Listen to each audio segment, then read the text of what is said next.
It's been over 12 months since I last slept in my bed. I was actually looking forward to it. Because of the severe ocean storm that was coming our way, I had ordered a complete shutdown of all oil rigs pumping oil. It was a big decision, but one that had to be made. Based on the latest reports from the meteorologists, I would not risk further drilling in this new area until the weather cleared. This was the sixth well I had drilled in this area in a row, and I didn't want any major problems to cause us to be 6 months behind and lose millions in the process. The impending bad weather was slow-moving and seemed to rotate, increasing in size and strength, leaving massive destruction in its wake. Those in authority thought we were in for a direct hit, but said it was up to me to decide. This was typical of the big shots who sat in their offices in their blue suits. If it was done wrong, I was to blame. And if I called it right, they would take all the credit. Each of the 5 oil rigs in the area was 20 nautical miles apart in a horizontal row. Because of the rocks underneath the top of the seafloor, we drilled again at a 45-degree angle to get to the oil and natural gas underneath. We spent the last 220 hours pulling up our drills and closing all the pipelines near the bottom. This required precise synchronization from our team of deep-sea divers. Plugging the wells at seabed level had to be done manually and took about an hour. The key was to keep as much salt water from entering the well as possible. Fortunately, everything went quite smoothly. The flow of oil to the production units was blocked off at the seabed in case a passing hurricane damaged our onshore facilities. All oil collected was reloaded onto tankers for safe transportation to the mainland. All pipelines were tightened, sealed at both ends, and blocked off. This was to ensure that none of the pipes would sink to the bottom if they broke. We learned from BP's mistakes that you can't make mistakes. We needed those sections of pipe to stay afloat. A helicopter transported the remaining few of us back to the coast. According to company policy, we had to and wanted to leave as small an environmental footprint as possible. Under my leadership, I vowed that we would never encounter a situation like BP's. I was not scheduled to be let go for another 2 months, so I knew my arrival home would be a complete surprise. I was looking forward to seeing my wife, children, and neighbors with whom we had become good friends. The nice thing about my position with the company was that I received a base salary year-round, even if I stayed home, but the main money I made was when I worked on the oil rigs. This has paid off big time over the last 3 years. I was on the rigs practically 85% of the time, which tripled my base pay before overtime, which for me was about 32 hours a week. It was customary on the rigs to work 12-hour shifts. When we drilled, we only stopped when I was exhausted. People with my experience and knowledge of angle drilling were considered hard to find and were paid accordingly. So far, I had a perfect track record and had not lost a single drilling site. Thanks to the booming economy in the United States, drilling for oil was at its busiest. As a result, I was being paid top dollar because they couldn't find anyone to replace me. The market for people with my skills was so narrow. When I got my last promotion more than 5 years ago, I decided I wanted to retire early. So, with the assistance of human resources, my paycheck was split 3 ways when I worked on the rigs. 4-0 always got the maximum from day one. 25% was automatically transferred to my investment broker, and the rest went directly into my wife and I's bank account. What was coming into our joint account was amazing. For the past 5 years, I was secure because of how well the stock market and the economy were doing. My wife and I agreed years ago that once our joint account reached a certain level, we would start making huge mortgage payments. We would divide any surplus after it was paid off once a month and put it into separate savings accounts. As a result, in 20 years of marriage, I had already emptied my savings account 4 times when it reached the maximum federally insured amount and turned it over to my investment manager. My investment broker was instructed to divide my investments into 3 parts. 1/3 went into company stocks, the second third into technology stocks like Google, Amazon, and Facebook. The final third went into blue-chip dividend-paying stocks. Investor reports were sent to me directly to the company's email account. Since I was often at sea during tax time, my wife and I always filed separately, with her taking deductions for our children. If we were hit by a level 3 hurricane or higher, no one could get back on the rigs until they were all 100% inspected. I was committed to these details because I didn't want to jeopardize the lives of the people working with me. A team would be sent to the bottom of the bay to survey it before making the connection. Regardless, it looked like I was getting at least 2 months off. Most people didn't realize that the harder the ocean swings at the surface, the harder the water flow hits the shoreline. The backward flow, depending on the strength, could cause a backward ripple on the surface of the seafloor that continued until it disappeared into nothingness. Given the slow movement of the hurricane, the longer it lingered over our areas, the more costly it would be to rebuild. So I kept an eye on the weather over the next few days to get an idea of how long I would be gone. I was part of the advisory group that oversaw the birth of these new procedures after they cost our parent company BP billions of dollars because they refused to follow our suggestions before the last disaster. A few $1 million lost today saved us from billions lost in litigation and government-contrived crap. These days, letting someone in government rake in your money was an open invitation to be screwed over without even a kiss. BP saw firsthand the real costs when democratically elected governments treated those accused of pollution like their pimps. The corporation was charged with many dubious invoices whose direct link to the problems caused by BP could not be proven. Many in the industry felt that governments were taking advantage of the situation to solve problems that they themselves had created. And most in the oil industry have learned from this big mistake and have now budgeted for at least one long-term shutdown of some sort. They had adopted a policy of protecting their own ass at all costs. In many ways, BP was still recovering. Shanna and I met our neighbors Jack and Jasmine Parsons shortly after we bought our current home. At the time, she was 3 months pregnant with our first child, who turned out to be a boy. Hunter Allen Phillips was born weighing 7 pounds. Sarah Louise was born less than 4 years later. The house was too big for us, but we grew up in it. Both of our children were almost out of their teens. Hunter had just turned 20, and Sarah was counting the days until she could get rid of her students. Jack and Jasmine, who had just gotten married when we met them, couldn't have children for reasons that were never revealed. Over the years, they became foster aunts and uncles to our children and our best friends. Jack was a little older than us, and Jasmine was 9 years younger. In my eyes, Jasmine was one of the most beautiful African-American women I had ever met. If any woman could convince me to back out of my marriage vows, it was her. I could never see in Jack what she saw. Jack is just a good old boy with no class, the morals of an idiot, and a constant liar. But apparently he knew how to sell like no one I knew. I was sitting in the Tampa airport waiting for my next flight to St. Louis and reading Wednesday's local paper when a text message arrived. It read, "Dad, when you get a chance, give me a call." It was from my daughter Sarah. I wondered for a moment if she had changed much in the last 14 months since I had been home. For hard-working oil men like me, family always paid the highest price for not being around, so I was seriously considering finding something else to do for the rest of my life. I called her right away. "Hi, Dad," she said. "Thanks for calling so quickly." "What's up, Buttercup?" I replied. I nicknamed her Buttercup because when she was little, she and I used to spend a lot of afternoons picking up so many of them to fill a small cup for her mother. It meant a lot to the two of us, but her mother would thank her and forget about it.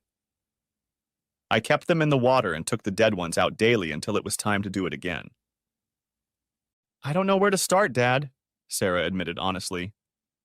"How about the bare facts?" I said, deciding it wasn't serious. "Okay, let's get started," she said. "Hunter's in the hospital. They're operating on him. They're repairing his shoulder from a bullet that went through. Uncle Jack is in jail on attempted murder charges. Aunt Jasmine finally gave birth and is 3 months pregnant." "Are you kidding?" I said. "That sounds unbelievable."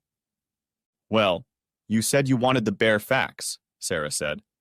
"Those are what I've provided you with. The rest I feel I need to explain to you before you talk to your mom. What makes you think that, Buttercup? I asked seriously. The whole situation is complicated, and it's not as simple as it seems, Sarah said without going into detail. You've always taught us that there are always two sides to a story, and that we need to find out what the facts really are before deciding what to believe. Sarah said it well. I've said many times over the years that I've heard your side of the story from your point of view, and now I need to find out what the facts are before I make any decisions. Mom will tell you what she wants you to hear and possibly believe, Sarah said. To do that, she'll leave out some facts she doesn't want you to ever know.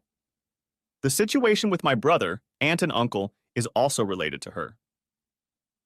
Okay, Buttercup, I'll get on a plane to St. Louis now and take the first flight back to the Cape in the morning, I said. Skip school tomorrow, and when you arrive, I'll catch a cab home. Your mom will have left for work by then. You're coming home, that's great. Mom's in New York, Sarah said. Macy's has gathered all the store managers in the area at headquarters for a big meeting to increase sales and reduce overall inventory levels in an effort to cut operating costs. This region is still one of the few that is generating good profits. Senior management is trying to figure out what they're doing differently that makes this area successful. Has she been informed of this? I asked. No, I'm still in the hospital waiting to hear from the doctor, Sarah explained. I'm calling you because I figured you should be the first to know. I really didn't want to get her involved until we talked. No. Let someone in accounting know I'll be there with our medical records first thing in the morning, I said. Thanks, Buttercup, for texting me. Love you. See you in the morning. Saying goodbye, I got ready to go through security and head to the waiting area. It gave me time to think about the four of us and our relationship with each other over the years. All of our married life I had worked on the rigs, starting as a loader and working my way up through the ranks. Out of boredom while at sea, I got serious and tried to get every degree possible in my chosen field. This began the journey to what I do today. I remembered the day I met Shauna. She had stopped at Walmart to buy a few things and was driving too fast. She didn't notice the black ice, failed to slow down, and crashed into the piece of junk I was driving at the time. She got out of the car all excited and scared because she was driving her dad's car. Her bumper was intact, and as for my little truck, 1 or 2 scratches didn't make a difference. After parking the car, we went into the Subway restaurant inside Wally World, and she bought me a 6-inch sub and a coffee for being a good sport. Shauna, taking off her winter coat, caught my eye. She was tight, with all the curves most men want. She was one of the few women I could easily spend hours with, not just because she looked good, but because her personality shone brightly. Admittedly, she was the one who made me think seriously about life. Before that, I was just a good old boy enjoying life and taking advantage of all the opportunities women gave me. I loved to party, be with the crowd, and would come back to the rig ready to sober up and get clean.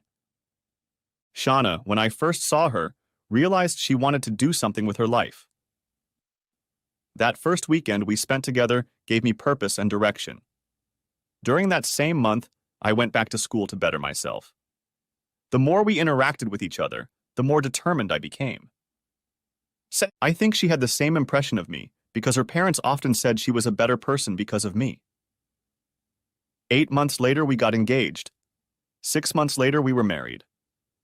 Soon after that, I started working offshore on big rigs because the bosses noticed a big change in everything I did. I have Shauna to thank for that. I started earning what was then considered big money. At the time, I didn't know yet what an addiction that paycheck would become. Looking back on that time, I think we forced each other to grow up and be adults. As we went through life, I never regretted a thing. Shauna earned a business college degree and began her career as a manager of the women's apparel department at Macy's, earning a base salary and commission. Retail merchandising was an art to her that few people knew or understood. She excelled at it, and every couple years she had to work in a new department.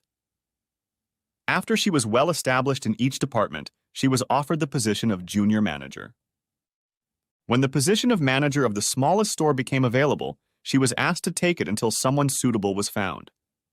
Little did anyone know that through the training and coaching she did with the staff, the store's sales and reputation would grow. One day, a department manager came in to see her and said, "The store manager position is yours." 3 years ago, she finally got the store manager position at Cape. It was her third move since becoming store manager. Plus, it was the biggest one yet.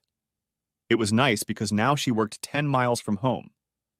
While she was putting her stamp on it, its sales started to pick up, and it became one of the fastest growing stores in terms of sales in the division. Jack Parsons was an independent wholesaler who made his living by driving his routes and selling the tools his suppliers supplied him. His customers were regular Joes who made a living repairing cars. I didn't know how much he made, but I knew from the way he spent it that he didn't have to suffer. I just didn't understand why our neighborhood wasn't among those he covered as part of his territory. Jack knew everyone and had a knack for getting things when others couldn't, and always came home with unexpected expensive gifts for his loving wife. He was a mystery to me because he seemed simple and carefree. Another thing I found challenging was that he always paid for everything in cash. He didn't like to use credit or debit cards. The only bank account they had was in the name of his better half. Jasmine had worked at the Southeast Missourian newspaper for many years and was not only a staff reporter, but had worked her way up to assistant editor. She was a highly respected person in the community and served on several boards of directors. Her giving and love made her a star in our community. If you looked at us together, you would wonder how we could have been friends. Jasmine and Jack were African American. Shauna and I are 6 generations Anglo-American. When the kids were small, whenever we needed time to ourselves, Jasmine would spoil our children. When they walked with her, Jack, if asked, would always reply that we had adopted them. He enjoyed it because so many people fell for his bullshit. He enjoyed it even more when they started calling him Uncle Jack. Our kids growing up were spoiled by them. I felt my family was blessed by their presence in our lives. So, for most of my flight, I was trying to figure out what was going on and what this was all about. All 4 of us had busy lives, so none of what we heard made sense to me. However, Sarah made it clear that the relationship between us was what tied everything together. I was facing a 3-hour wait in St. Louis until I could catch my connecting flight home. If you're familiar with the airport in St. Louis, you know how stupid it is. A few years ago, they closed the indoor smoking areas just to annoy smokers. The restaurants open at that time of day were just disgusting. If you wanted to smoke, you had to walk out of the airport and back in, going through security again. And there were people sitting right in front of you who were smoking. Now they were saying that it wasn't the tar and nicotine that caused cancer. It was the smoke itself lingering in the air that was causing the problem. The one thing they never talked about was that it was all about our genetics. It was our DNA that caused the problem, not what we were actually doing. I knew that with the problems some were having from buying illegal foods containing lung-damaging oils, it wouldn't be long before the medical community started pushing for those who cook with pure or synthetic oil to start using masks to cover their nose and mouth while cooking because of the danger of inhaling oil into their lungs. It seemed it only took a few idiots for the media to start considering this extreme. I stood outside the airport, finally giving in to one of the pleasures I had in my life. Yes, I was smoking a full-flavored Marlboro cigarette. One of the perks of working on offshore deepwater rigs was that the boxes they delivered to a small retail store didn't have all the taxes due on them. The average price for a box of my favorite cigarettes was less than $20. On this last trip home, I took 6 boxes with me. One of the rules I made was no alcoholic beverages on the rigs. The men were against it, but their wives sent thank you letters because of the money saved. It also made it much easier to accomplish the goals I had set. For the men's wives, I walked on water. For those who were shorter than me, I was what came out of a horse's ass. One of the joys of American life is that we had to pay large hidden taxes so our political representatives could spend millions on blunders and bullshit without any guilt or accountability. If they overspent, they could always find a new tax that would be hidden from public view for 2 months. The tax laws in our country were so thick that it would have been easier to understand a woman than to comprehend them. I always failed miserably at both. Most didn't know that in 1822, the federal government passed a 1% import tax to help support the First Nation people they had marginalized and written off. When I thought back to that old tax law that was never repealed, it made me wonder if they ever got anything out of it. "Hey, Harold, long time no see," a man from the past said to me as I stood smoking. "I see you never quit since high school." "Damn right, Gus," I replied with a huge grin. "For an old fart like me, you look great." "Where are you headed?" he asked. "Back to the Cape, where I live with my wife and 2 kids," I replied. "I was sent home because of bad weather on the rigs." "You're still doing that shit," he said with a smirk. "When are you going to stop being a redneck and get a real job, like the rest of us?" "Working on retirement," I said. "Maybe sooner than you think. I'm going to find something that will let me stay home at night. When I tell Shauna about this, she'll be surprised." "You married Shauna Richards?" Gus asked in complete surprise. "Yes, I met her while working on the rigs in Texas when I was home on break," I said. "She was in business college at the time." "I'm surprised," he said. "My little sister and her hung out together when they were in middle school. At that time in her life, the only guys they were interested in were African American. My sister ended up marrying one of them. He divorced her after the birth of her second child and then disappeared. It was a hard life for her for several years. She's a lawyer now and is doing great." We talked for a few more minutes and then followed each other through security. This short conversation centered on who was still around during our glory days and what they were doing now. I learned that he is married and has 3 children. I was finally on the last leg of my journey. I was looking forward to getting home so I could talk to my daughter. Our last conversation stayed in my head the entire trip. The cab dropped me off at the door of the house. I carried my own suitcases. My daughter hugged me tightly. I could still feel that she was overworked and was crying. After the usual greetings and my questions about how she was doing, we moved on to small details. "Daddy," Sarah began, "over the past 2 years, I've noticed a change in Mom's routine. At first, I thought it was because of the huge promotion at the Cape store at the mall." "With her new responsibilities," I reminded her.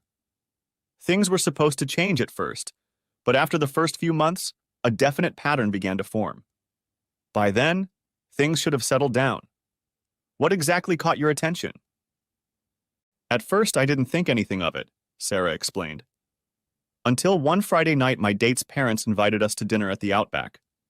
I was sitting in the corner by the women's restroom facing the back wall when I saw my mom coming out. I got up out of curiosity and followed her. The man she was having a private romantic dinner with turned out to be Uncle Jack. It was interesting because Jasmine always worked late on Friday nights, putting together the big Sunday morning edition for printing late Saturday night, as it was the biggest and thickest newspaper of the week. Shauna always worked Fridays until 11 p.m. and Saturdays because it was the busiest time for the store. My boyfriend, who was 17 at the time, and I started going little by little on Fridays to see what we could find," Sarah continued. "We discovered that Uncle Jack always left his huge truck locked behind the Macy's receiving area. Mom would drive her car to his place around 6 in the evening. When he got in Mom's car, he would get behind the wheel and she would sit next to him.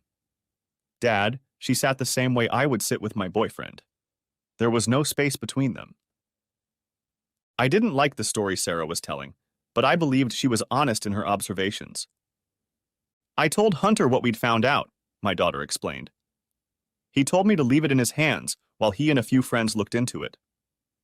While working as an apprentice at the Ford dealership, he met many people. He soon learned that Uncle Jack rented a small apartment and was there every Wednesday afternoon and Friday night with his mistress. It was he who broke the news to Aunt Jasmine. I took my daughter's hand in mine and said, "I believe you, go on." Aunt Josie turned to Hunter for support and comfort while she was trying to figure out what to do, Sarah explained. "I don't know who seduced who, but Hunter and Aunt Jasmine became lovers. From what Hunter told me last night, it's been going on for over a year. She's carrying Hunter's baby. Uncle Jack is infertile. According to our information, he had chickenpox as a child. I stood up, walked over to my wine cabinet, and pulled out a bottle of sour mashed potato. From what my daughter had told me, I knew I needed a stiff drink. I pulled out a glass and poured 3 ounces into it, then went back and sat down across from her. How long were your mom and Uncle Jack lovers? I asked. At least 18 months, as far as I know, my daughter replied. They met regularly on Fridays and Wednesdays. So they were already attracted to each other when I was last home, I said quietly. So what happened yesterday that caused Hunter to get shot? I asked. Mom wasn't around Uncle Jack and he came home, Sarah explained. He caught his wife and my brother in the marital bed doing the horizontal dance. In his anger, he accidentally shot Hunter while the 3 of them were arguing. What the hell? I said. I have to go see Hunter because I need to hear his side of the story, but not until a few days from now. Later today, you and I need to give the hospital our health insurance information, and I need to find a good divorce lawyer. When is your mom due home? Saturday morning, Sarah replied. What are you going to do? I'm going to call a cab to take me to the car rental company, I said. Then I'm going to find a hotel to stay at because I can't stay here. When I get back with the rental car, we'll do a few things. I want to hear you call Mom tonight through your cell phone speaker so I can record it for my lawyer. Tears flowed freely from my daughter's eyes. She knew that her mother's behavior had left me no choice. I realized that she expected this from me. Through sobs and tears, she said, I've been waiting for this day for months. I've prayed for it to go away, but it's only gotten worse. Daddy, I want to live with you if I can. Buttercup, if that's what you really want, I'll find a way to make it happen, I said. I'm home for at least 2 months, and I'll have time to find a place to live and a new job. For now, it's best that your mom believes I'm not home. You're serious, aren't you? She said. Yes, but it might mean you have to change schools, I stated. I don't think I remember being hugged so tightly in my life. Sarah didn't want to move away from me, so when the cab pulled up, she came with me. Before we left, we called the school so they wouldn't contact us. Jasmine saw me get into the cab and knew I was home. She texted me saying, I need to explain things to you. I replied, I know I do. I'll get back to you when I've done a few things. My daughter is emotional, upset, and scared right now. She needs me right now. It surprised me at first that Jasmine was home, but when I figured it out, it all made sense. After what happened yesterday, she had her own emotions to deal with. I chose a small import car because I knew there was no way my wife would believe I could drive crap like that. I had been a Ford owner all my life. We left the Cape and drove to Marble Hill, where I rented a room for a week in a cheap motel. I chose that neighborhood because it was far enough away that no one would look for me there. After checking in, we went to Southeast Hospital to present our insurance cards and sign the forms. After that, we went to lunch. Hunter called his sister and they talked for a while. We found out that Jasmine was with him and that he knew I was home. I heard my daughter tell him to keep that fact to himself for now. Sarah said that tonight we would tell his mother what was going on. After lunch, the first thing we did was go to the real estate office. I wanted to see what businesses were for sale in the neighborhood. Surprisingly, what was being offered didn't appeal to me. Nevertheless, I asked the broker to keep his eyes open. I arranged to look at a few houses on Friday. I asked the broker to focus on the ones that were ready to move in. When I got home, I called my superiors to let them know what was going on. I felt that I owed them a debt of gratitude and that they had a right to know that after more than 20 years with their organization, there was a possibility that I might have to quit. My daughter, still a minor, wanted to live with me. The last thing I did was schedule an appointment with an attorney for Monday.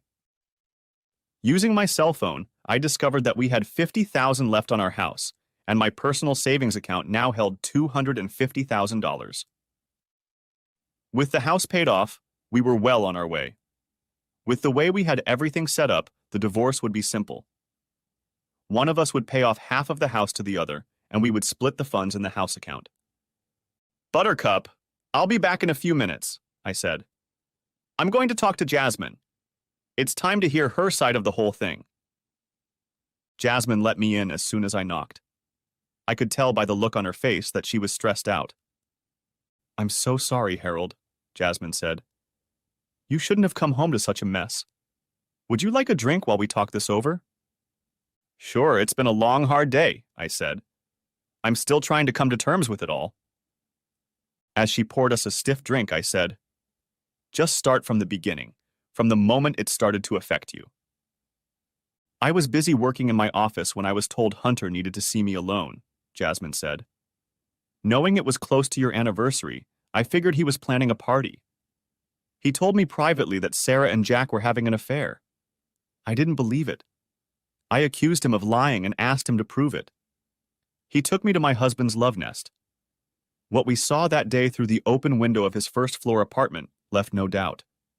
I was devastated. With those words, she pulled out her cell phone and displayed some pictures to show me. I could see the date they were taken. It confirmed the chronology Jasmine and my daughter had given me. Now, I could see the digital proof. Jasmine, could you please send me these pictures? I asked. I'm going to need them for my divorce petition. It may not be a big deal, but I found out early this morning that my wife only dated African-American boys during high school. Jasmine's eyes widened at such a revelation, and she said, maybe those innocent touches over the years weren't as innocent as we thought. Could she have been stalking him for so many years? We'll never know, I said. So how did your meeting with Hunter come about? He's just like you, Harold, she said. He was there for me, just holding my hand. Gave me his moral strength and support. One night when I was in tears, he held me while we sat on the couch. I'll admit we had a little wine, but we weren't drunk at all. I lifted my head up and kissed him. He kissed me back. The intimacy we shared that night gradually developed, Jasmine admitted. About 6 months ago, we crossed the line. He brought me back to life again. I didn't do it out of revenge. I could agree with that. My job, distance, and time away created the same problem with my wife. We both knew it, but couldn't be honest enough with each other to admit it. Even though we were married, we were strangers living in the same house. Every time I came home, we had to rebuild our relationship to bring it back into balance. Then I had to come back for at least another 6 months. It was one of the main reasons I was seriously considering leaving my career. Jasmine watched me, waiting for a response, and I said, "Thank you for your honesty. I'll let Hunter settle this between the two of you. Hunter declared his independence a long time ago. I will support you both no matter what you decide to do. Just so you know, your timeline of events and images have been confirmed by another person." Thank you, Harold. That speaks volumes. Hunter said you would approach our relationship this way, she said with eyes full of tears. Yesterday, Jack was grossed out by the fact that he was served with divorce papers. He had already gotten a court order to stay away. It was at this point that the shooting made sense. Jack always lost his temper when things didn't go according to his plan and always reacted without thinking. He came home to put Jasmine in her place, finding her in bed with Hunter. He came in furious because Hunter stood up to Jasmine just as I would have done. I knew Jack had a gun because he took it for protection, since his job required him to be in rough neighborhoods. Jasmine, for reasons I can't explain, for the next few days you have to believe I'm out of town, I said. That's why I rented a car. Sarah has already made it clear she wants to live with me. I left, having gotten what I came for. I heard her truth and got proof that Jack and my wife's affair had started before my son got involved. When I got home, I sat down at the table and told my daughter everything I had been told. Dad, this makes a lot of sense. Everyone knows Hunter is very mature for his age, Sarah remarked. That's lent credibility by the pictures you have and the fact that Hunter has fully opened up to me. From the moment he got his first car, I said. He's always been with an older woman if he's dated. I think that's my fault too. When I wasn't around a lot, he stepped up and became the de facto man of the house. I wasn't much older than him when he was born, I said. I realized that no matter how I felt, my son was going to do what he was going to do. Whether I like it or not, it's their life, and we have to let them live it. Dad, don't you think it's time for me to call Mom and let her know what's going on? My daughter asked. First, go to the Play Store and see if you can find an app that lets you record your own conversations, I said. Sarah started looking. It was frustrating because after downloading it, we had to test it. Most of the ones she tried were misleading with their hype. Finally, we found one that performed the function we wanted. I made sure I downloaded the same one. It took 3 rings before Shauna answered. Sarah had already turned on the speakerphone function. Mom, I need a note for missing school today, Sarah said. Why did you miss school? Are you sick? Shauna asked. No, I was at the hospital most of last night with Hunter, explained Sarah. So when I got home, I was too exhausted to go to school. What happened to Hunter? Shauna asked, expressing genuine concern. He took a bullet in the shoulder, fired from a gun at close range, stated Sarah. What?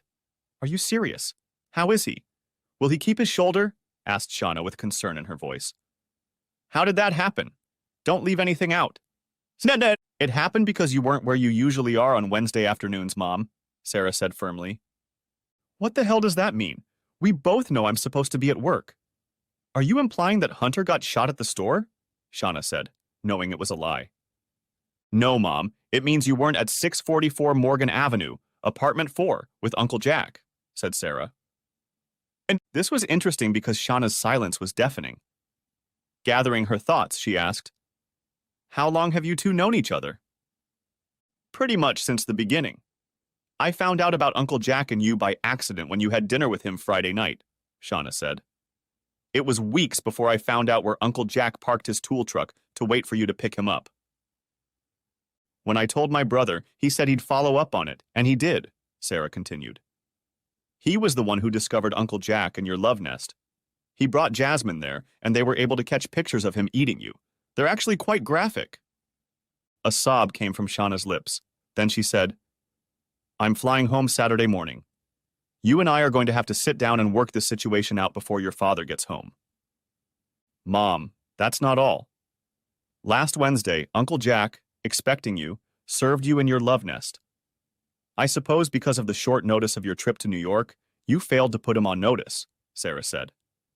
He came home furious to put his wife Jasmine in her place and make it clear that there would be no divorce. Jack made it clear that he was going to continue to sleep with his whore and stay married. He didn't know that because of Uncle Jack and your behavior, the two of you pushed Jasmine and Hunter together. I gave a thumbs up to show that I agreed with what she said. Sarah smiled widely because she realized that what she said really explained everything.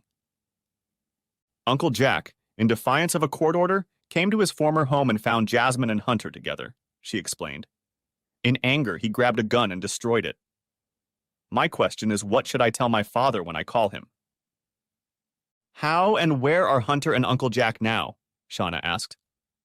Uncle Jack is in jail, charged with attempted murder, said Sarah. Hunter should make a full recovery, but he will have to do some serious rehab. So, Mom, what am I going to tell Dad? Or do you want him to get all the details from the online newspaper tomorrow morning? Give me a few minutes to gather my thoughts and I'll call him myself, she said. It's best if I handle the situation with him on my end. Okay, Mom, Sarah said. Congratulations. You're going to be a grandmother. Jasmine is 3 months pregnant, and according to Hunter, this is his baby. We also know that Jasmine will be catering to you once you get home. Shanna lost her temper. I didn't care because I felt that after what she had done, payback for her behavior was justified. Sarah waited for a response and, not hearing one, ended the conversation. After finishing the conversation, I stood up and poured 2 sour cocktails. In one, I added ice and Coke. I didn't add any to mine. Putting it in front of her, I said, I'm going to have an adult drink with my daughter because she handled herself better than most adults would. I'm very proud of you, Buttercup. We both waited for the phone call. We had already had our first adult beverage together, and I was preparing a second drink for each of us when my cell phone rang. I sent it to the answering machine. When I sat down at the table with our drinks, I turned on the speaker and dialed the service number. It was funny because Shauna had said only one thing. Call me when you have a minute. Uncle Jack accidentally destroyed Hunter, and we need to talk about it. Dad, before you answer that, let's see what the online newspaper says about it, Sarah said. She got up and brought out her laptop. When we got in, we found out that the whole story had made the front page. The reporter had everything. The headline read, "Husband shot wife's lover." It explained everything in detail. The relationship between the four of them became the property of the world. It was amazing how the whole convoluted story was explained. What shocked us the most was when we learned that Jack Parsons with the breaking news on the newspaper's website was not his real name. He has been using a stolen name for years. His real name is Raymond John Smith, who had a criminal record for petty theft. When he was fingerprinted, his real name came out. The real shocker was when a warrant was issued for his arrest for possession of a controlled substance with intent to distribute. There was something about that name that was memorable to me. I thought about it for a few minutes, and only then did it come to my mind. The first thing I did was dial the phone number for the police department and told the officer on duty about his big tool truck and the neighborhood it covered. I suggested he get a search warrant and check it out.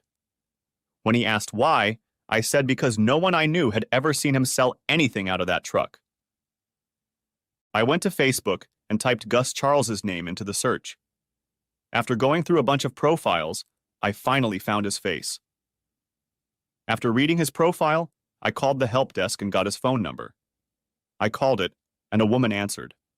It was his wife. "Madam, I'm an old high school buddy of your husband's," I said. "I ran into him at the St. Louis airport this morning and had a long chat. The reason for my call is that I need the name of his younger sister Ashley's ex-husband who has disappeared." "His name is Raymond John Smith," Gus's wife said. "He owes 16 years' worth of child support. You might want to let her know that he's sitting in Cape Girardeau Prison, Missouri. He used a false name, and his name was Jack Parsons." "Are you serious?" she asked. "Yes, seriously, and do me a favor," I said. "Let Ashley know that he also had an affair with my wife, whose maiden name is Shauna Richards." "My God, Ashley is still talking about the wild things they did back then," she said. "This is going to hit her hard. Can I give your number to Ashley?" "Please give it," I said. "My soon-to-be ex-wife is coming home on Saturday." Sarah was shocked. To be honest, so was I. I texted Jasmine and asked if she was home so she could come over right away. "Dad, Mom knew who he was the first time we met him," Sarah said. "What other lies are we going to find out about?" "I don't know, but it's starting to look like they were reliving their glory days," I said. "I wonder what else they do." We took a few minutes to digest all the information we had just learned. In a way, it was crazy because the more my daughter and I learned, the more questions came up. When we heard a knock, Sarah went to open the door. I got up and made Jasmine some sour mashed potatoes and Coke. I handed her the Coke as she walked into the kitchen. The first thing we did was show her the updated article on the internet. It was a revelation to her. Sarah had remembered to send me a message about the conversation between my wife and her, and I reproduced it so Jasmine would know what it was about. "There's a good chance that your and Jack's marriage won't be legal at all," I said. "You'd better get your divorce lawyer to look into it." "I was at the hospital most of the day," Jasmine said. "I was just getting home when I got your message. There's no way he can bail out." "It's worse than that," I said. "He has 2 kids, a daughter and a son, all grown up now. His ex-wife was Shauna's best friend in high school." The look of shock on Jasmine's face my daughter and I will remember for the rest of our lives. "They knew about it from the first day we met him," Jasmine said, crying. "If he had children, why didn't I get pregnant before this?" "He probably had a vasectomy before he met you," I said. "That's the only thing that makes sense." I was quiet for a bit while both ladies discussed what they knew so far. I tried to figure out what else was going on. My intuition was telling me that there was more to this story than we knew. "Ladies, I think we should all go through all the stuff in our homes," I said. There is something missing from this puzzle, and I wonder if Shauna was helping Jack with whatever else he was doing. I have to wonder if he might have been hiding something. If so, whether Shauna was involved. That doesn't sound very convincing, Jasmine said. I know he drove his truck daily and left for the night. Okay, Jasmine, that sounds fair, I said. Shauna kept his secrets. Why? You must have seen the records of his orders and gotten a lot of invoices for the stock he bought? Jack always said it was run by a corporation and they had to pay for the stock and equipment, Jasmine said. Then he must have gotten monthly statements via email or direct mail, I said. Have you seen any of them? Did you ever see him wire money to them? No, but I know Jack's Outlook account. We can go look, she said. We went to her house, opened the home computer, and logging in, opened the Windows mail. Sure enough, there was nothing there. Can I have some? I asked. In the search box in the bottom corner, I typed hot. The Outlook symbol appeared. I clicked on it, and what wasn't originally visible in the Windows mail appeared in the browser. Jack had 4 unknown email accounts linked to one. It became clear to us all that he was hiding something.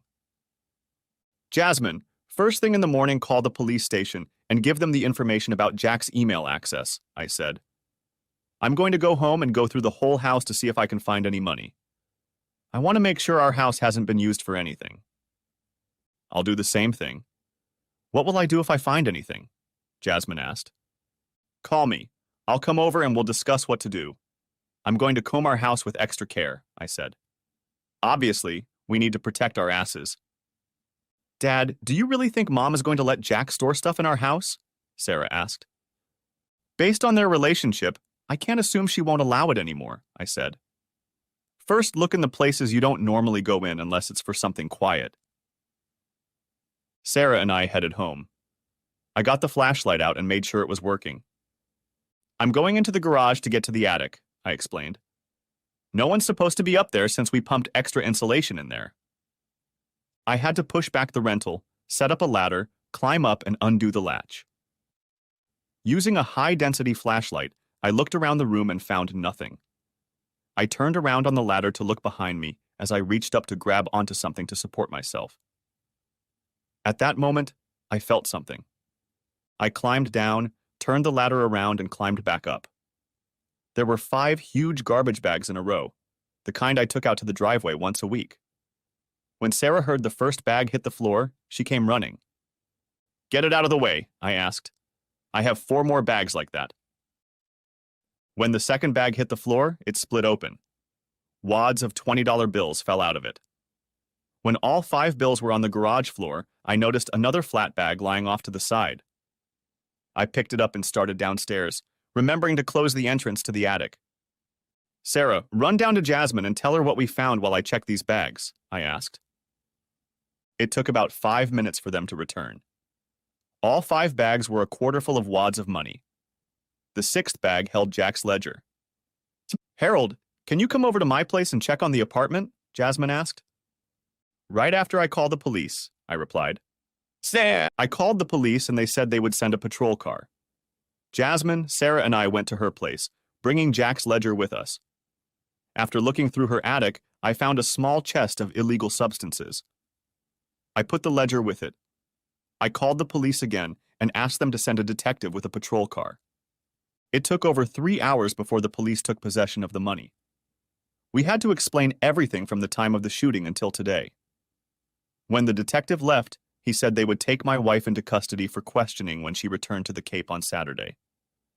We can't link the money to anything right now, the detective said. They will be counted, recorded, and locked up. We'll record them as voluntarily surrendered by your Mr. Phillips as found money. Thank you, officer, I said. What about the illegal substances we found in my neighbor's house? Because Jack Parson lived there, he said. And his wife turned in the banned substances with your help. She won't be charged, but he will be. Will you be back tomorrow with a search warrant for either of us? Jasmine asked. Detective, you better make a note of my husband's email account and his password. Go to Outlook directly through your browser. I don't think that's necessary, said the detective. If you find a small amount of illegal substances, flush them down the toilet and dispose of them. I'm guessing most of what Jack has is in his truck, which is being towed to the impound lot right now until we get a court order authorizing a search. Thanks for the info on his email account. I will request a court order to search it. We watched the police drive away and I said, I don't know about you, but I need a good stiff drink. Jasmine went into the house and started guarding it, and then joined us. Are you going to let your mom know what's going on? Sarah asked. I think if we do, she'll know the money is there, I said. It's best to leave what we know in the hands of the detective. Tomorrow, while you're at school, I'll finish going through both houses to make sure there's nothing else in there. Thank you, Harold. I would really appreciate it, Jasmine said. Jasmine, I need you to follow me to the car rental company tomorrow, I said. Things have changed. There's no way I'm leaving my daughter alone. Can I sleep here tonight? Jasmine asked. Sure, you can sleep in the room that used to be Hunter's room, I said. In the middle of the night, the three of us were awakened by the sounds of police sirens. The police had set up an unmarked car to keep an eye on our houses. They had caught a man trying to break into Jasmine's house.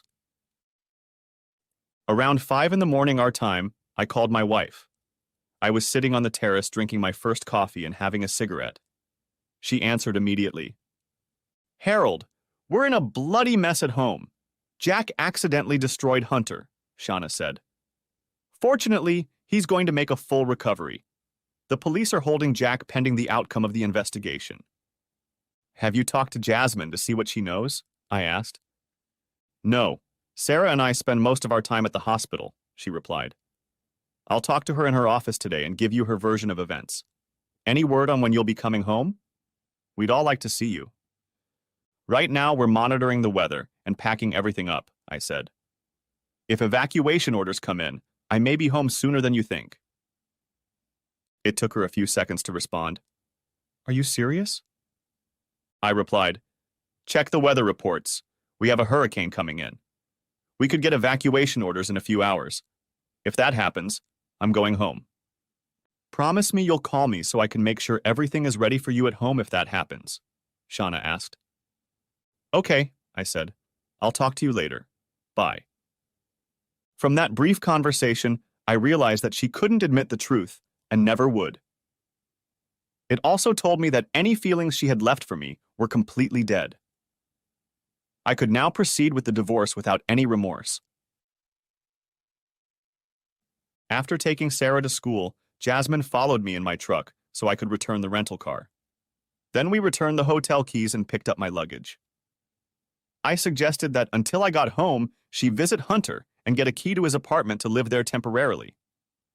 The real estate broker and I looked at 4 houses, all of which were owned, and I said let's go to the new construction. The first house we looked at had 2 acres of land in a new neighborhood. If I bought it, Sarah wouldn't have to change schools. It had everything I needed with an unfinished basement. I put together a cash offer with a large down payment right on the spot, below the asking price, and demanded a 5-year warranty on the new house in exchange for closing within 4 days. The real estate broker thought I was being too aggressive. Leaving her, I went out and bought a new set of door locks. After returning home, I texted Jasmine and Sarah to let them know where I was. After that, I started searching the rest of the house. I found a stack of bearer bonds from a local bank in the amount of $10,000 each, payable on demand. I turned on the news and learned that the local police told the TV station that they had searched both of our homes and had found many items seized that could be linked to the man responsible for the shooting. It was also noted that new charges were being prepared.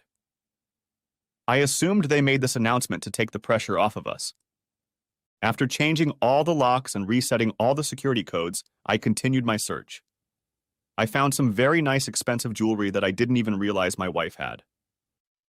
After finally clearing out the house, I went back to the attic to take another look through the attic with a heavy-duty semi-industrial flashlight.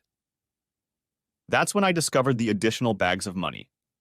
They were lined up in a row in the farthest corner, hidden by darkness. They, too, were filled with cash. Using the card I had been given, I called the detective again and let him know what I had found. Until they arrived, I took a few wads of cash out of each bag and left them in the attic for myself. I was beginning to believe that Jack had been selling for years, making a nice profit for it. The detective carried 20 bags out of the house, shaking his head as he did so. I think he, like me, had a hard time believing what I'd discovered.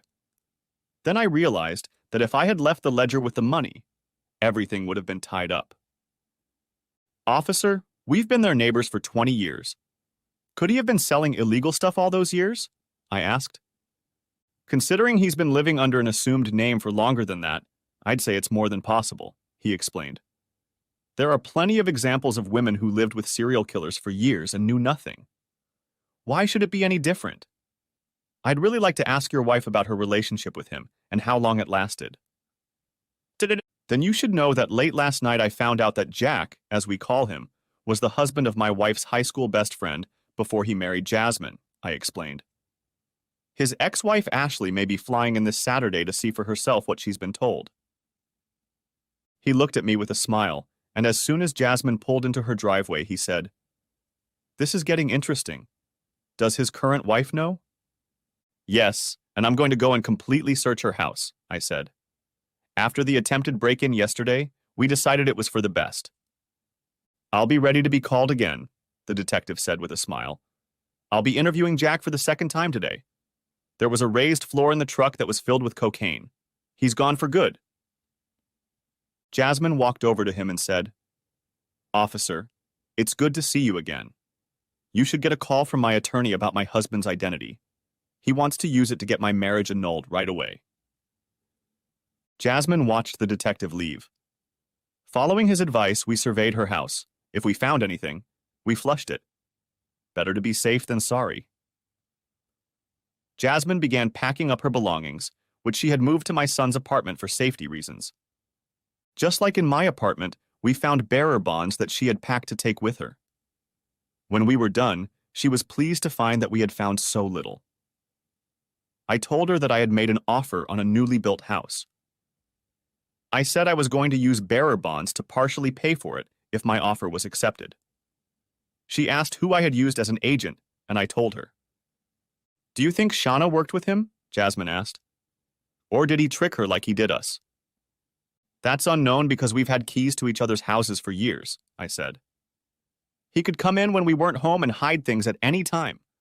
What surprised me was that he wasn't smart enough to make many of his savings legitimate." My daughter and I went to Hunter's house together.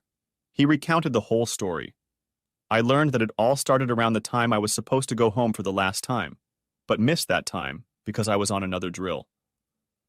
Hunter was slowly getting better. He didn't know if he and Jasmine would get married, so they decided to live together to see what would happen with the age difference. "Can't argue with that logic, son," I said. "She sounds mature and well thought out." "Thanks, Dad," Hunter said.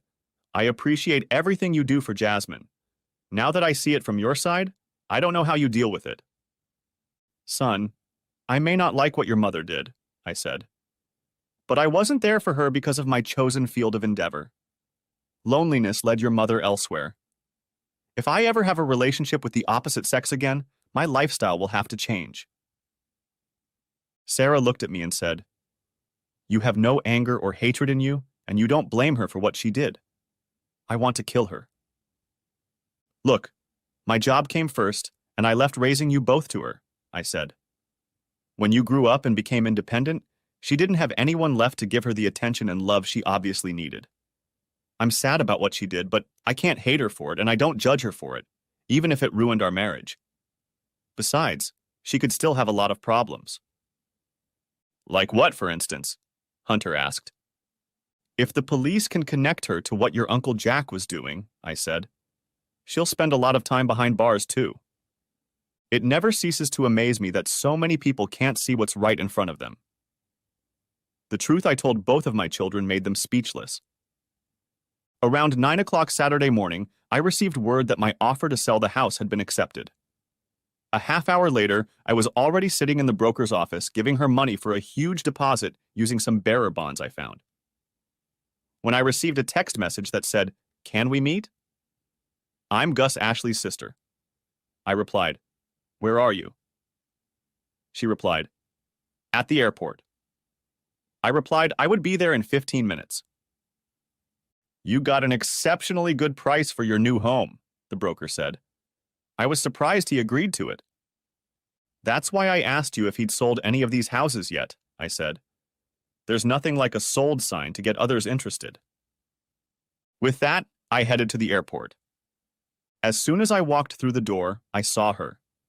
I knew it had to be her because the small airport was empty as the plane had just taken off, heading back to St. Louis with the passengers it had just picked up. Ashley was a very pleasant-looking woman. Her brown hair was styled in a way that emphasized the softness of her face. She had an attractive figure that didn't need to be emphasized by wearing clothes that hid some of her facial features. A feminine outfit of blue jeans showed off her no-frills class. My first impression of her was that she was a woman who was comfortable just being. She approached me and said, "You really haven't changed much from the pictures Gus uploaded and sent me. Nice to meet you, Mr. Phillips." "Call me Harold, please," I said, extending my hand to her. We walked into the airport restaurant and sat down at a table. I offered to buy her an early lunch, and she agreed. For the first while, we just sat and talked, getting to know each other. She noticed that I wasn't wearing a ring. I told her I never wore it when I was on the rigs, and after learning from my daughter about my wife's infidelity, I saw no reason to wear it again. I learned that after the divorce, she had reverted to her maiden name. We were just having lunch when the last morning plane arrived from St. Louis. Ashley and I sat by the window, which allowed us to watch the unloading passengers go through the gate. It also gave us an unrestricted view of the open area of the small airport. The waitress was just filling our cups of coffee when I spotted Shauna walking through the gate. I raised my hand and waved. Ashley turned around to see who I was waving to. Shauna saw the two of us. She just froze in shock, her face turning white. I knew she hadn't read the local paper online, so she had no idea what was really going on. As she adjusted to her new reality, we watched as the detective approached her and introduced himself, showing his badge. We watched him accompany her to pick up her luggage. "She had no idea you were in town, did she?" asked Ashley. "No. We deliberately hid that fact from her," I said. Everything she planned to do to resolve this issue was thrown out the window. Now she's going to find out about the cash and ledger that was found in Jasmine's house and my house. "May I have the privilege of handling your divorce case?" Ashley asked. "It would be fun to straighten her out. The fact that my ex and her are together has raised a lot of questions about everything we did together back in the day." "And the office will let you fly back and forth while you handle the case?" I asked. "I have my own divorce firm out of my house," Ashley said. "Besides, I'll be here dealing with my ex anyway." I must have smiled because she said, "I guess we agreed. If you have a printer, we can write everything up today." We took her luggage and put it in the back of my truck. I told her that her ex-husband was in the county jail in Jackson. She said she would like to talk to him, so I drove her there and waited for her to go inside. It was about an hour before she came out. "He was shocked to see me," Ashley says. "He asked how I found him, and I said thanks to you. I then told him that the police had searched his house and taken all the money they found. I told him that they had found the book that Sarah kept." His face turned white.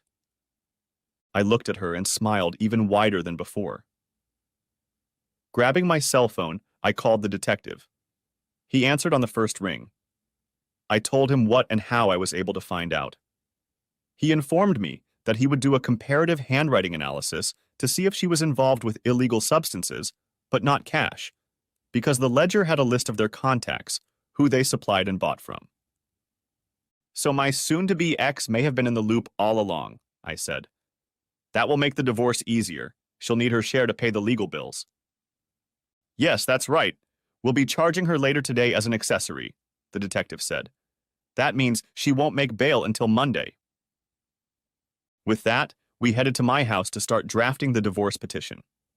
On the way, I explained how our finances had been arranged for most of our married life. "Smart move on your part," Ashley said. "By having separate savings accounts, we'll be able to argue that they weren't contributed to the marriage." We sat down at the table as soon as we got home, and she started working on the divorce petition while I made coffee. I emailed her the images Jasmine had provided me. I told her I didn't want to take the house because of what had happened. Ashley asked if Shauna had enough money to buy me out.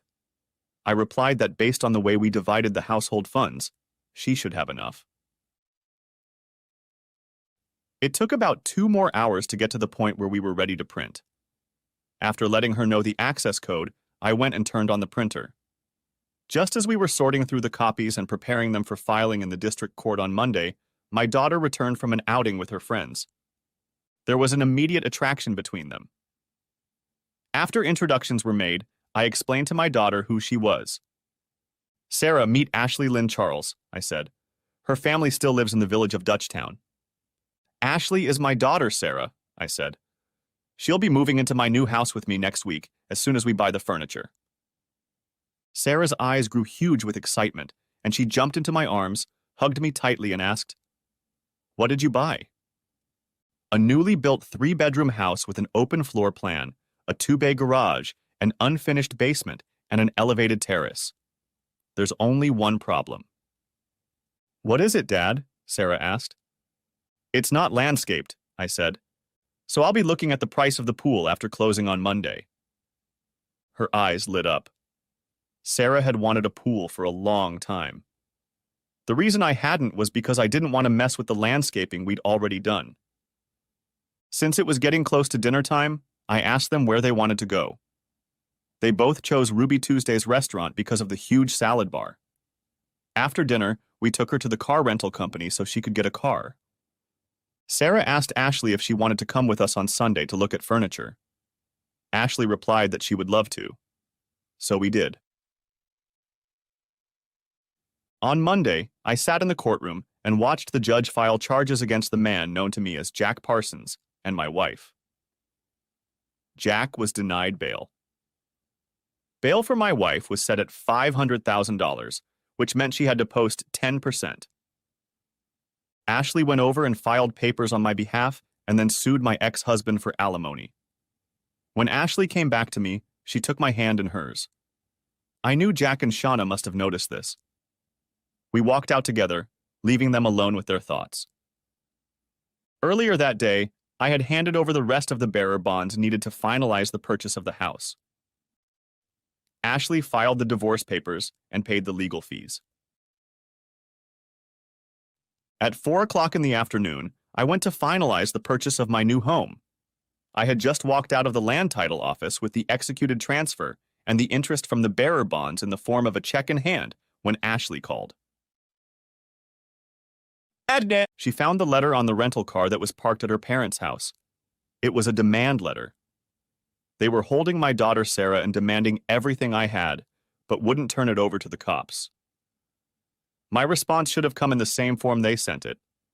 I had Ashley say I would meet them at the Trail of Tears State Park at midnight tonight. I gave the geologic code of the place I wanted to meet them. Walking home, I did some thinking. I took some small propane containers and attached one of them to a handheld welder. After putting it in my truck, I pulled out an old tent I hadn't used in years and threw it in there along with the crossbow. It wasn't long before I had the tent set up. I stayed there for the night. Taking a gym bag with the necessary tools, I headed out into the darkness. The spot I had chosen was along the mighty Mississippi on the edge of a bluff. Years ago, the state had railed it, making it a vantage point to view the river. From this spot, once you stepped off the edge, you could walk straight down to the river. I tied a gym bag filled with paper to the railing and hung it over the edge. To reach the bag, you had to lean on the railing. It took me 3 hours to cut the bolts, so there was nothing left to hold the railing in place. I was lucky because it started to rain. I hid, watching the trail, and saw one person coming this way. Using my night vision goggles, I discerned a detailed image of the man's face. He and his brothers lived near Dutchtown and were friends of Jack Parsons. I had to ask myself if he was part of the group. I waited a half hour after the appointed time to make sure he wasn't being followed. The landing was illuminated by the brightness of the full moon. The rain had let up, leaving the ground damp. Then I stepped out into the clearing behind him. There you go, Earl, I said, turning on the high-intensity light aimed at the rope. What you need is attached to the railing. It will be yours as soon as your brothers take my daughter to my lawyer. As soon as my lawyer calls me, I'll put the crossbow down and walk away, I said. If I don't agree, Earl said. Then I'll put an arrow through your throat and go after the rest of your brothers tonight, I said. Earl couldn't afford to call my bluff. He pulled out his cell phone and made a call. It was funny to stand there and watch him sweat. He could clearly see that my crossbow had 3 arrows in it. Jack has decided you've gone quiet, Earl said. He's planning an escape, and he needed bearer bonds to get him and your wife out of town. Brett, looks like you and your brothers are in the ledger, I said. How do you know about the ledger? Earl asked. I gave it to the cops, I said. I guess it's only a matter of time before you all go down. If my daughter comes back safe and sound, you might want to think about using what's in the bag to disappear. Earl began to panic. Like all fools, ignorance was bugging him. He asked if he could make another call. I nodded my head in agreement. I listened as he said, "Drop the girl off and run. The cops have what we wanted, the ledger. If the girl is touched, we're all screwed. The only question is when." Another 10 minutes passed before my phone rang. It was Ashley calling to confirm that Sarah had shown up and wasn't hurt. I turned off the lights and disappeared into the darkness. Earl leaned on the railing to pick up his bag. Nothing was holding it up, and the weight of his body pushed the bag down. With that done, I went back to the tent and went to bed. It took them 2 weeks to find Earl's body. Jack Parsons didn't take the news very well. I arrived at Ashley's parents' house early Tuesday morning. My daughter ran out to greet me. I was invited to a lavish breakfast and learned a few things. The sheriff of our county is retiring. Gus and Ashley's father, I learned, was a big shot in the local Democratic Party. At breakfast, I told him I should run for the position. He asked if I was willing to take the state courses to qualify for the position. I answered in the affirmative. "Then I think you have already officially started your candidacy for this office," he said. The pride in my daughter's eyes spoke volumes as she said, "One thing I have learned about my father is that if he puts his mind to something, it is sure to get done." I handed my daughter my cell phone and told her to listen to the conversation I had recorded with her mother last Friday morning. It was interesting to watch the 4 of them as they listened to it. My daughter said, "Mom was never going to be honest with you, was she?" I replied, "No, I was beginning to wonder if she was the one who pulled Jack back into the drug business, using the money I earned to do it." This revelation of mine surprised them all. To be honest, it surprised me too. Just so we're all on the same page, I think what's happened since Ashley found the note should be kept to ourselves, I said. Because it didn't turn out the way Jack and Shauna wanted it to. With those words, they watched as I called the detective and informed him that Jack Parsons was going to make an escape attempt in the next couple days. If it was successful, I told him, the 2 lovers would elope. The detective seriously said that I should have become a policeman myself, because with my ability to recognize everything, I would be a good policeman. We were on our way back to the Cape when my cell phone rang. It was my ex, Shauna. "I'll be out on bail in 2 hours, she said. I was wondering if I could access the house. Ashley and Sarah looked at me, wondering what my answer would be.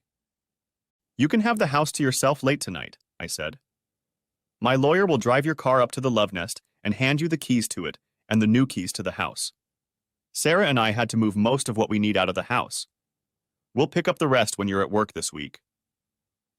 I hung up the phone and said, "Ashley, if you don't mind, most of the new furniture is being delivered today, and they were paid to put it up.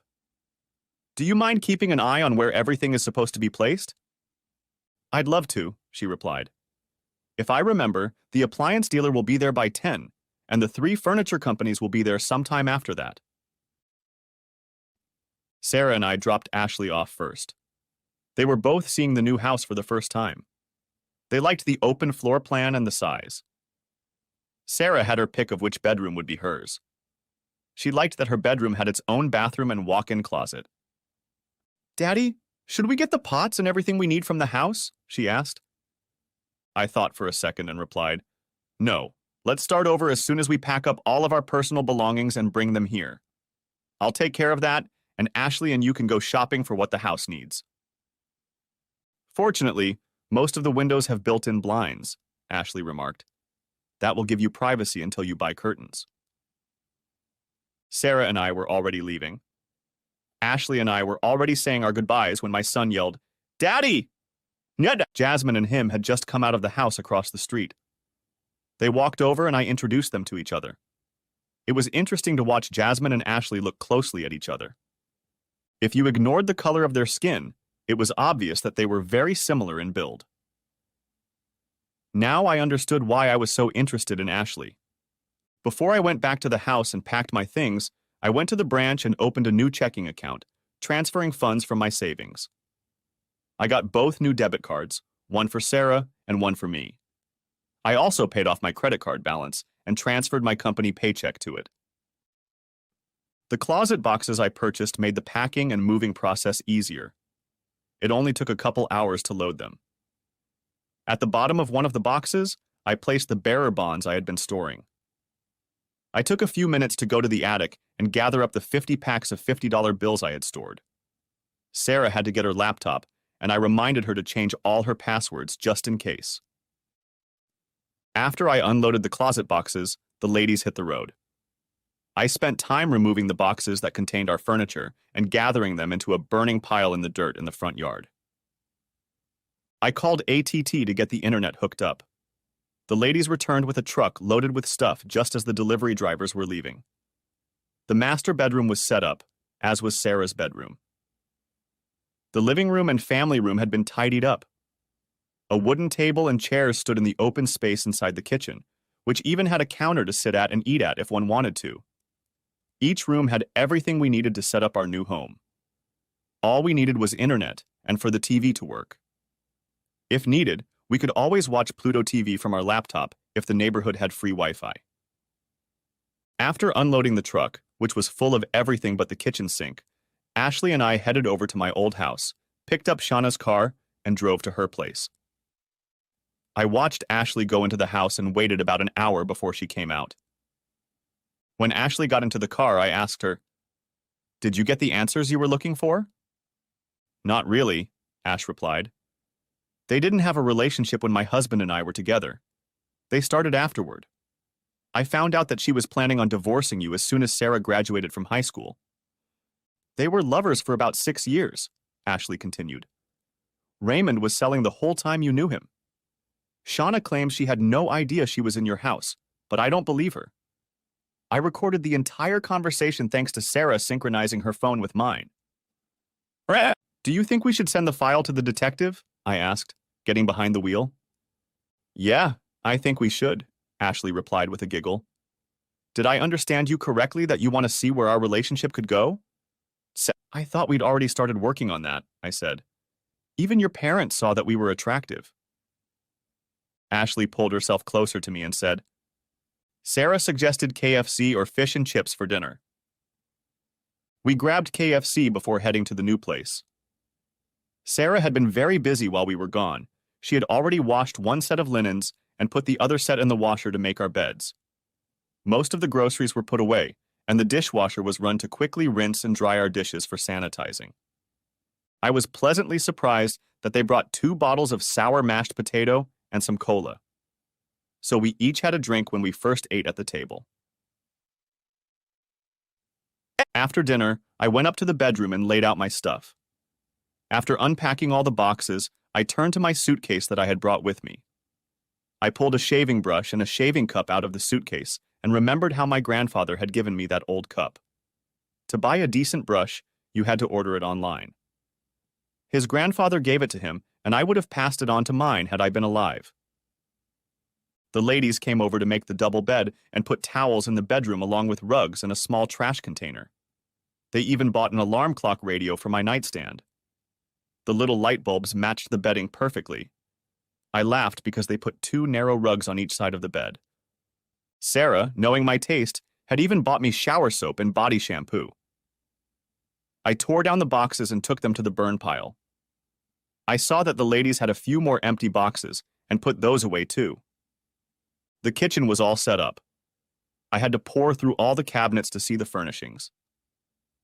The new coffee pot and toaster were on the table. The new microwave stood in its place. I was pleased with the way things were shaping up. The ladies ran downstairs to get things for Sarah's room, bringing with them a few bags I hadn't seen before. It was another hour or so before everything was ready. It was a nice evening. I went out with a lighter and lit the burning pile.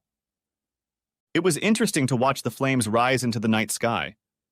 I was so deep in thought that I almost missed the call on my cell phone. It was my soon-to-be ex. "It's gone," she said. "From both places. Where is it?" "Better call a detective and ask him," I said, laughing. "You knew," she said. "So how did you get Sarah back?" "Better ask Earl or his brothers about that if you can find them," I said. The silence on the other end said it all. I ended the call and put the phone back in my pocket. The phone rang. It was my son, Hunter. "Dad, we bought the house across the street. Mom called and wants to talk. Just so you know, I told her where to go and how to do it. She wasn't impressed, so expect her to blame you for that too." We talked for a few more minutes. He had a few questions about the future of Jasmine and Ashley's relationship. I said that we needed to emphasize that they were both used by him and let them work it out between themselves. After taking a smoke break, I decided that the fire had gotten hot enough for me to leave since most of the cardboard had burned. I walked back to my new home and heard the washing machine running. Sarah came over to me and said goodnight. "I'll lock the door when I go to take Ashley home," I said. "Nah." You should have seen the look on my daughter's face because it left me completely bewildered. Ashley came down the stairs in her new nightgown and house robe. That's when I said I'd better go shave and shower. It was her clothes that were in the washing machine. Now I knew why my daughter had that look. I was awakened by a knock on the door. My daughter needed to be taken to school. I got dressed and met her at the front door. Sarah smiled broadly. "Daddy, you haven't looked this happy in a long time," she said. "I'm happy for you." I dropped her off, telling her I'd be back to pick her up. It was nice to get home and relax. For the first time since I left the rig, I had nothing to do but cuddle with Ashley, which, believe me, I did quite a bit of. Showed up around lunchtime and set up the internet. Ashley's father and mother showed up around 1 o'clock with Ashley's rental car and clothes. Shortly after that, a photographer came in to take my professional pictures for the sign. George Charles decided that by the end of the week, they would collect signatures to register my candidacy. I gave him $5,000 in cash for my campaign. Ashley took her mom on a tour of the new house. Glenda liked what Ashley had started to do with it to make it her own. I realized from their conversation that she was already applying her style when she helped us pick out furniture. "George," I asked, "did I have any chance at all?" "To be honest, when she came home Saturday night," he said, "I was in complete shock when she told me I'd met the man I was going to spend the rest of my life with." "When Monday came around, everything fell apart," he continued. After looking up the coordinates on Google Maps, she said Daddy Harold was taking advantage of whoever was holding Sarah. Around 1 a.m., she showed up safe and sound. Sarah explained she didn't know what had happened, but those holding her were very scared and quickly backed off after the second phone call. He continued. She realized from the way they were communicating that they were related. "It was Ed Racine and his brothers," I said. "Back in high school, they were known as homesteaders. When he found himself in front of a loaded crossbow with 3 arrows less than 10 feet away, his behavior changed. I gave him one chance, free himself or die. He thought about it for a while. Then, to put pressure on him, I said, 'Call your brothers and tell them I'm coming.' I can honestly say he was still alive when I left him." "What about now?" George asked. "Time will tell," I replied. "Who knows what the future will bring?" A smile appeared on Ashley's father's face as he said, "Welcome to the family of your old schoolmate, Harold. I will be proud to have a grandchild from you." From that statement, I knew everything I needed to know about the man who sat at the table across from me. He was as old school as I was. Each of us was like the James brothers who had become bigger than we were in life. In our lives, we did what was necessary. We were as tough as the red dirt of Missouri. It had been 6 months since I came home. We were all watching the local channel broadcast the results. My parents, Ashley's parents, Jasmine and Hunter, who had just gotten married, took turns holding my newborn grandson, and the three of us. Shauna and the man we knew as Jack were sentenced to life in prison without parole. My divorce was finalized. My former employer, using the stock I owned and the company's pension fund, had secured my full retirement early. I would die and they would still owe money to my inheritance. George was thrilled because I was quite comfortably in the lead. 3 days earlier, the police department had returned the money they had found to me. Accompanied by them, I had deposited over $6 million in the bank. Sarah had gotten her pool, Ashley now had 4 employees working in the basement of our house, and her new place was becoming quite successful. I walked over and knelt in front of Ashley before we joined our supporters at the election celebration and said, "Will you marry me?"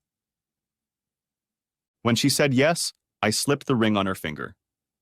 At that same moment, the news announced that I was the winner. George was as proud as a peacock in full bloom, not only because we were officially engaged, but because there was a new sheriff in town. Thanks for watching. I hope you enjoyed it. So subscribe to my channel and watch the next video.